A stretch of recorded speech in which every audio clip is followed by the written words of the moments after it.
If you're already a fan of a Brooks Ghost, you're using it, you absolutely love it, but you want to try out trail running, maybe you want to run on some gravel paths, or you just want to venture off and adventure a little bit into the trail sections. The Brooks Ghost Trail is the running shoe that's going to help you do that.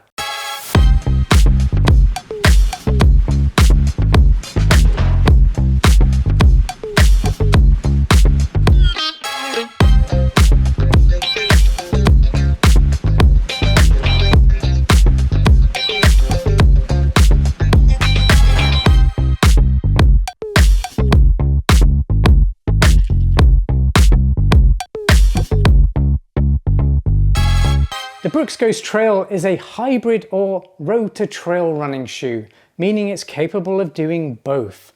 You can think of this as the Ghost, so you've got all that nice protection, you've got a nice smooth ride for daily training miles, but it's got an updated outsole with rubber compound and slightly more aggressive lugs on the outsole to help you run more on trails. It's not for super technical trails, but that's not who this one is targeted at. This is for those who want one shoe to do it all very well. At the heart of it, this is a Ghost 17 adapted for the trails. As usual, let's kick off with the key specifications. They cost $150. I'll let you know by the end of this review if I believe they're worth that price tag. They weigh 10.6 ounces or 301 grams. That's for a size US men's 9, my pair. If you're wondering how that compares to other road to trail running shoes, it's kind of in line with them, it's average. And they have a drop of 8mm from heel to toe, which actually feels a little bit higher on the run. The upper is using a relatively breathable air mesh and a 3D printed toe cap or mud guard. That just helps give more durability and a little bit of protection if you do stub your feet. This is in no way reinforced. You can see it's still flexible, but if you stub your toes, you should be all right with this. The midsole is using nitrogen-infused DNA Loft version 3 cushioning, which is really well balanced. It's soft enough, it's not hugely plush, and that's good. You don't want a plush hybrid running shoe because you need to have a little bit of control running on the trails. If you have a plush midsole, you're just going to be wobbling and compressing all over the place when you do land on uneven terrain. So it's responsive and has a really good balance. And then the outsole is using TrailTack Green rubber compound with 3mm lugs. This is a neutral support running shoe, so if you do have pronation issues, definitely drop me a comment down below and I'll help you find the best trail running shoes for you. And these have a little heel pull at the rear to help you slip them on. When it comes to sizing and fit, the Ghost Trail is very much true to size. So go with your usual US size and you'll be very happy with this. It's very in line with most Brooks trail running shoes.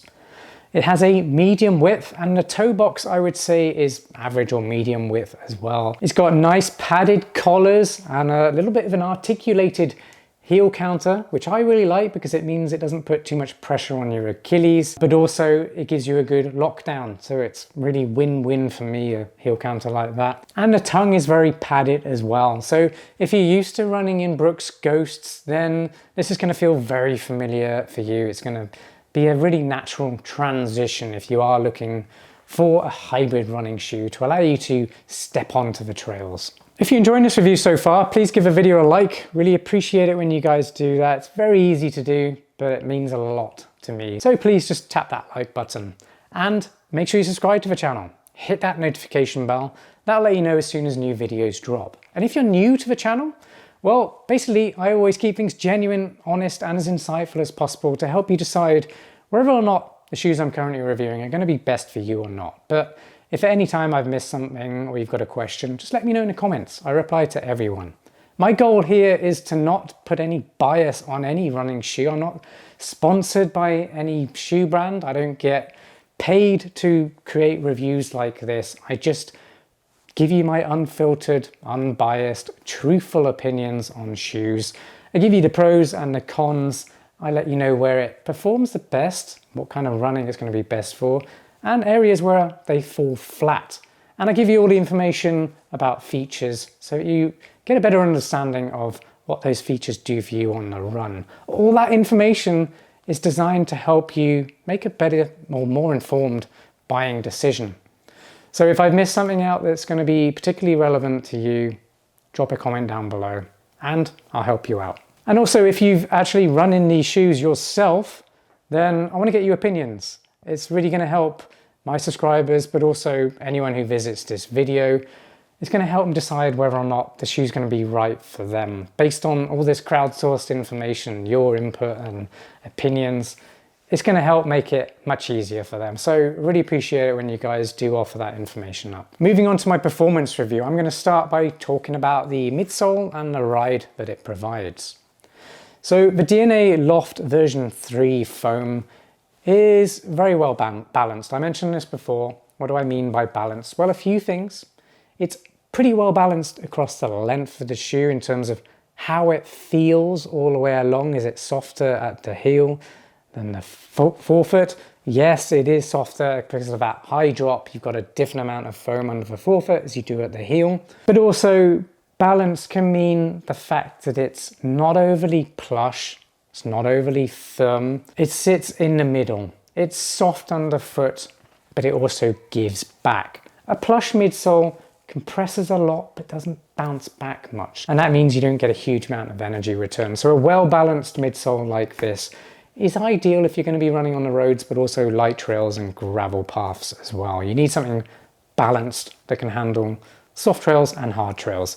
This is a midsole that does that well. That said, balance in terms of all the way along the midsole, well, it's got a fairly high drop of 8mm, but it actually feels higher to me, more like 10mm. And this is actually one of the downsides that I'm going to talk about in a minute, is the drop and how that makes the ride feel on the run or on the trails. So that also means there isn't as much foam under the forefoot.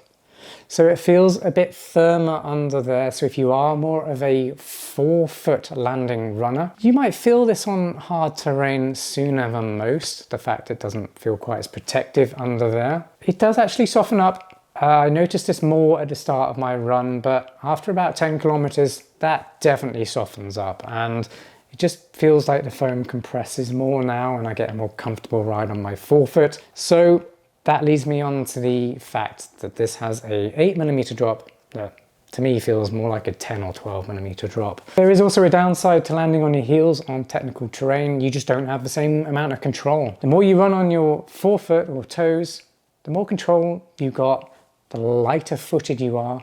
So if you do kind of stumble or roll an ankle for any reason because you've landed on something incredibly uneven, then running more on your toes allows you to recover from that situation because you're not putting as much pressure or weight on that part of your foot. So that's why I want you to think about drops in trail running shoes. You want to be running more towards your forefoot. If you are running on trails that aren't technical, which to be honest, most people who want a hybrid running shoe will be running on that sort of trail. It's going to be flatter, less hills, and things like gravel paths that are just very calm to run on. That's where this shoe performs best.